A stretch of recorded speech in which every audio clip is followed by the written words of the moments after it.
Horror कहानियां थी।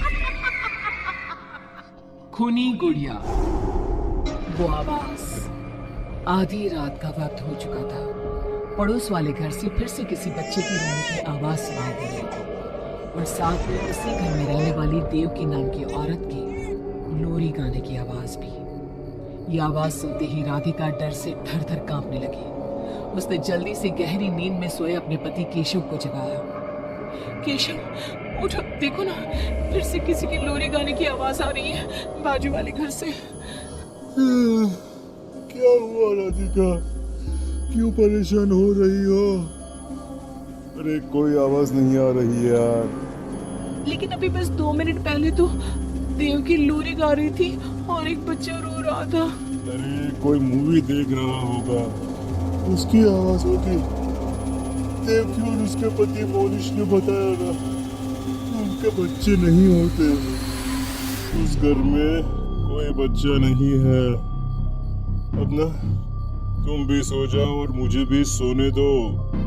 लेकिन अभी बस 2 मिनट पहले तो देव की लोरी गा रही थी और एक बच्चा रो रहा था। राधिका हैरान थी कि आवाज सिर्फ उसे ही सुनाई क्यों देती थी। लेकिन जब उसके पति केशव ने उसकी बात नहीं सुनी तो वो सोने की कोशिश करने लगी। लेकिन राधिका के कानों में किसी छोटी बच्ची के हंसने की आवाज गूंजने लगी। राधिका बुरी तरह से डर गई थी।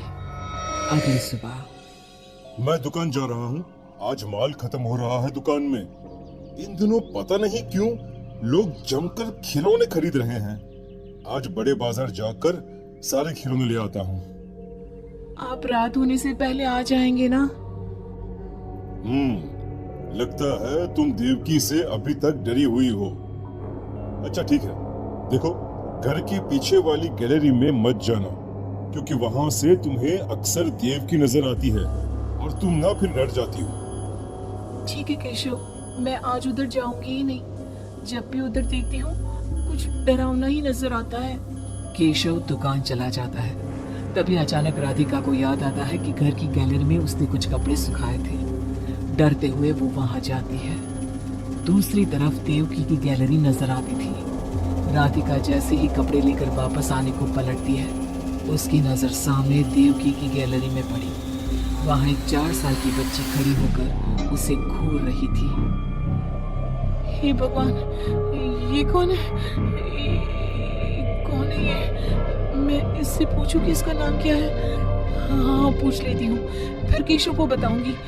वो मेरी बात पे भरोसा नहीं करते ना। बेटा, कौन हो तुम? हाँ, तुम्हारा नाम क्या है? गुड़िया। अचानक वहां पर देवकी आती है और वो बच्ची गायब हो जाती है। क्या हुआ? आप किससे बात कर रही थी? वो यहाँ पे मैंने एक लड़की को देखा था। वो कौन थी? कहाँ गई वो अभी? कौन लड़की? मैंने कहा ना, मेरे घर में कोई बच्चा नहीं है। मैंने देखा था, वो यही थी।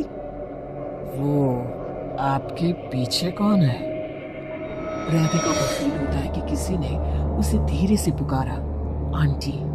राधिका पलट कर देखती है तो वहां वो छोटी बच्ची खड़ी थी। राधिका चीख कर बेहोश हो जाती है। जब उसकी आंख खुलती है तो केशव उसके पास खड़ा था। क्या हुआ राधिका? राधिका, होश में आओ। वो तो भला हो देवकी जी का, जिन्होंने तुम्हें बेहोश पड़ा देखकर मुझे कॉल कर दिया और मैं घर आ गया। तुम उस गैलरी में गई ही क्यों? केशव, वो लड़की यहाँ आ गई थी और वो देवकी, वो ठीक औरत नहीं है। तुम पागल हो गई हो राधिका। आज देवकी जी ने ही मुझे तुम्हारे बारे में बताया। क्या सोचती रहती हो? अरे कोई नहीं है उस घर में। अगले दिन केशव के दुकान जाते वक्त, मैं भी आज आपके साथ चलूंगी। अच्छा ओके ठीक है, चलो चलो। दुकान पर पहुंचकर, वाह केशव, कितने सारे नए खिलौने। और ये इस पैकेट में क्या है?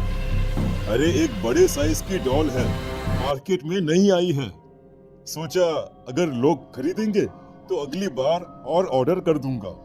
क्या मैं देख लूं इस डॉल को? हाँ देख लेना। मैं जरा माल लेने बड़े बाजार जा रहा हूँ। तुम दुकान संभाल लो और आराम से बैठकर खिलौने देख लो, ठीक है? केशव दुकान से चला जाता है। तभी कुछ देर बाद देवकी दुकान पर आती है। कैसी हो तुम यहाँ क्या लेने आई हो? गुड़िया। गुड़िया? मेरा मतलब तुम गुड़िया का क्या करोगी? तुम्हारे घर में तो बच्चे। तुम मुझे गुड़िया दिखाओ, बस बड़ी वाली गुड़िया। राधिका घबराती हुई बड़ी डॉल का पैकेट खोलती है। बिल्कुल ऐसी ही डॉल चाहिए। आज वो खुश हो जाएगी इसे देखकर। कौन खुश हो जाएगी?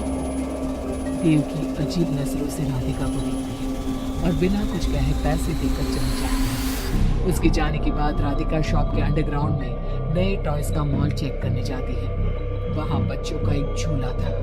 राधिका ने देखा कि वो झूला हिल रहा था, जैसे अभी अभी कोई वहां से उतरा हो। राधिका को किसी छोटे बच्चे की आवाज आती है।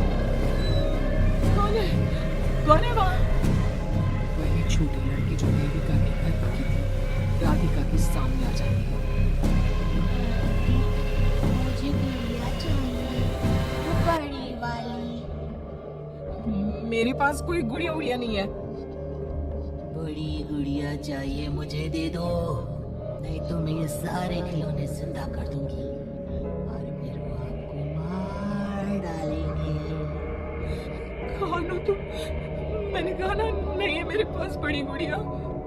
अभी तो थी ना, कहाँ गई? वो देवकी ले गई अपने साथ। अभी जाओ और मेरी गुड़िया लेकर आओ, वरना उस छोटी लड़की के नाखून बड़े हो जाते हैं और पैर उल्टे। वो बहुत ही खौफनाक दिखने लगती है। नहीं देखो, मैं अभी जाकर तुम्हारी गुड़िया लाती हूँ। तुम यहीं रुको। नहीं, मैं तुम्हारे साथ चलूंगी। कहीं तुम भाग गई तो? राधिका शॉप से निकलकर तेज स्पीड में सड़क पे चलने लगती है। उसने पलट के देखा तो वो लड़की साए की तरह उसका पीछा कर रही थी। राधिका देवकी के घर पहुंच गई। दरवाजा खुला था। राधिका अंदर गई, वहां कोई नजर नहीं आया, बस सामने वो गुड़िया रखी थी। राधिका चुपचाप गुड़िया को उठा के वहां से आने लगती है। पीछे से आवाज आती है, रुको, ये क्या कर रही हो? मेरी गुड़िया कहाँ ले जा रही हो? देखो देवकी, ये गुड़िया मुझे ले जाने दो, वरना वो लड़की।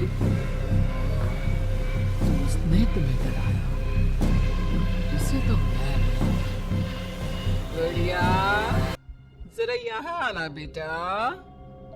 मम्मा क्या हुआ? मेरी लाडो गुड़िया को बहुत पसंद है। देखो ना, 10 साल की हो गई, अब तक डांस से खेलती है। ये तो वही लड़की है, और ये 10 साल की नहीं 5 साल की है। हाँ, लेकिन जब उस कार एक्सीडेंट में मर गई तब 5 की थी, अब तो 10 की हो गई है ना। मतलब ये मेरी बेटी है और मरने के बाद भी मेरे साथ है।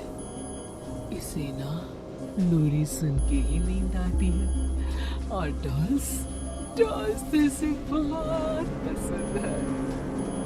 राधिका पूरी तरह से घबरा के भागती है। भागते मेन रोड पे आ जाती है। वहीं उसका एक्सीडेंट होता है और उसकी मौत हो जाती है। तो राधिका की मौत के बाद केशव को पास वाले घर से बच्चे के रोने